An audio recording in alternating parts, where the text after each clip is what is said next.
a first date, I feel like the first date is so important because you get to set the tone, you know? And I always tell my ladies, like, you don't want to do too much talking. You know, you want to make sure that you are, when you are talking, you are effectively communicating your viewpoints, your standards, and what you're expecting. So, I'm going to share just a few do's and don'ts because I don't think people need to freak out over a bunch of them. But I feel like there are a few that people forget about that are actually really, really important. So I'm gonna start with number one, which is a don't, which is super trendy clothes. No clear heels, no biker shorts and like sweaters with fanny packs. Um, None of these like super uh lime green bright clothing, like neon clothing, especially for a first date, especially if you're dating somebody like super successful businessman. I guess it can differ if you're dating somebody in the entertainment industry or something, but usually when you're dating a regular successful businessman, they're looking for somebody who they can show up with and they won't look like an idiot, or you guys don't look like you're from two different worlds, you know? Also, it's just better. Like, you look like money. If you come dressed well and you look like you have money, you look like you have taste, and you look like you're not here to waste time, okay? Like, show up and show out for me because this is a winner. That's how you want to look. So, another don't for this is for dating profiles. None of those Tumblr pics where you guys have like the headbands and stuff, and like bandanas tied on your face and around your head, and super dark pictures. Also, a lot of pictures with a bunch of filters and everything. They're gonna think that you are a catfish, and you are really going to push away the guys that actually have something going for them. Like, I remember I was telling one of my ladies this, and actually a lot of my ladies, they like don't like when I'm telling them this, but when they change up their photos, then they see what I'm talking about.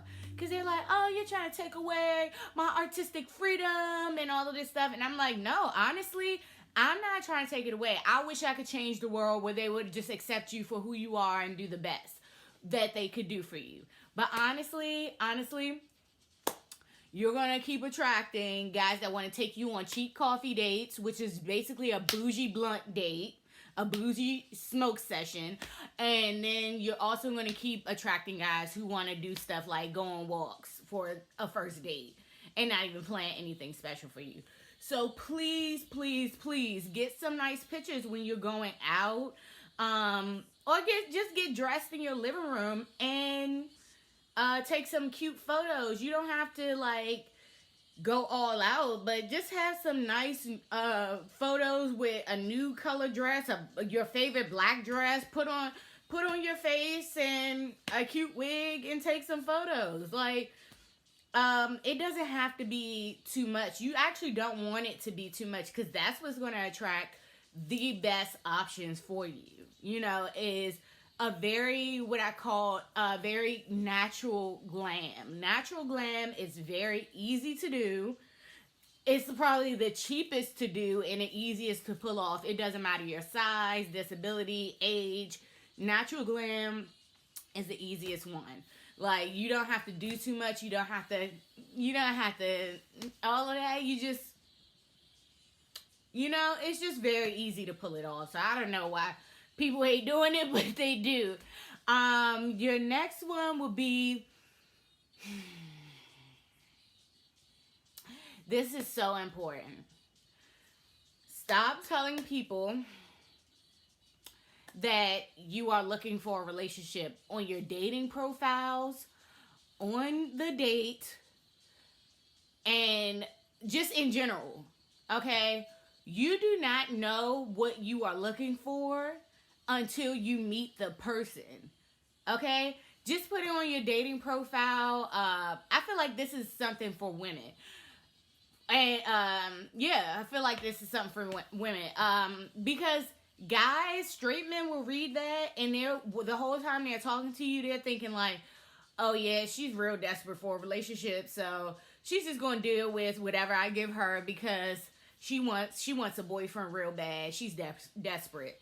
You tell them you're looking for fun and to see where it goes, and then from there, if you like them, then you can make that decision. But you cannot know what you want from a bunch of people you have just met 5 minutes ago. All of this, yeah, I'm at the age where we trying to figure out if we doing this or not. All that needs to stop. Seriously. It just looks desperate. It looks codependent. And honestly, guys who look for women that like that type of stuff, they really just, who are like that, they really probably are homosexuals. Like, that's just to be honest. That's what you're going to attract. Homosexuals, men that's looking to, for women to control. Who else does that type of attitude attract? Guys that are unfaithful, but they want somebody to fall back on. That's who you're going to attract with that type of looking for a relationship. I know what I want. I'm trying to see if we doing this or not in the first 2 weeks of talking. You know, like, that's what you're going to attract, is like the people who don't have a problem with attaching themselves to you, but for very toxic reasons. And that's the number one way to attract a homosexual. If you want a homosexual, tell them one of them lies. Tell them, look, I'm trying to figure out if we doing this now. Or, because I know what I want. I know what I want. Like, you will attract the first homosexual that falls from the sky. I swear to God. So, another dude that you want to do on the first date is be honest about your standards. Like, everybody does not have the same standards, even though everybody says they do or whatever. Everybody does not have the same standards. Some people, they like somebody who's very close and or has a lot of time for them. Some people, they don't want as much time for them. They want somebody who gives them a little bit more space, but while they're still growing together. Then some people, they like gifts and acts of service, like cooking and stuff, that makes them like turned on. And then some people like money, like me. All I need is money and maybe a few gifts, but money is what matters to me the most. So, because I want to be able to buy what I want. And honestly, that other stuff, I'm probably going to lose it. So, it's just like, give me money because you know I'm going to use it. Like, I swear, every single time somebody gets me something, I lose it. That's why I have to put it in like a real special place or something, because I will lose it. But people so pressed to buy you gifts and not give you money and they be mad when you lose it. But it's like, I told you. So, like, you got to be honest about your standards, though. You got to tell them up front, like, I'm looking for a man that, like, likes being around me. I like to spend time with that person a lot. Or I like a man who provides. I like a provider. I'm a very traditional woman, and usually that's what gets far with me. Or I like a man who's more of a relaxed type, who does the manly things and lets me be the woman. You know, you just want to communicate it and be honest about it. Because if you're not honest about it, 6 months down the line, a year down the line, you're going to be stuck with somebody trying to figure out how to make this work because you lied up front about wanting somebody to pay your bills, or wanting a man that was a provider, or wanting a man that was romantic, and you're in a relationship with somebody who does absolutely nothing that you like. And believe me, this happens more often than that. So be honest about your standards, because it wastes less time for you and them. If they're like, oh, so you like a man who's a provider, be like, yes, I do. I do. If you're not, then, you know, that's cool, but it's probably not going to work for me, which is cool, you know. It's just not going to work for me. Also, you want to do the least amount of talking on the date. Let them talk. let them do the work of trying to impress you. You know, you don't want to be sitting there like telling them your whole life story or all about your relationships or anything like that. Let them go out of their way to give you their 10-point presentation of why you should basically pick them. You're not doing that because honestly, you're the woman. They should be pursuing you. Or you're the femme. They should be pursuing you. You know, you don't need to be going out of your way to audition for them. They should be doing that for you because honestly, that's just how I feel it should go. Like, period, point blank. I don't have no super deep explanation for that. I'm just not going on no date auditioning for a guy. Like, it's not happening. So, I don't know if you guys were looking for a deep explanation, but that's just what it is. You know, I'm not auditioning, and I don't recommend anybody else going audition for them either. So, I mean, hey, you know.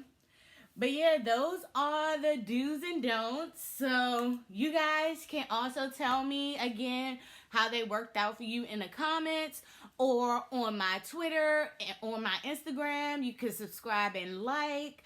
My Twitter is Imani_Yvonne. Or you can search ABM. And then my Instagram is Actual Black Mermaid. So thank you guys again. And I'll talk to you soon.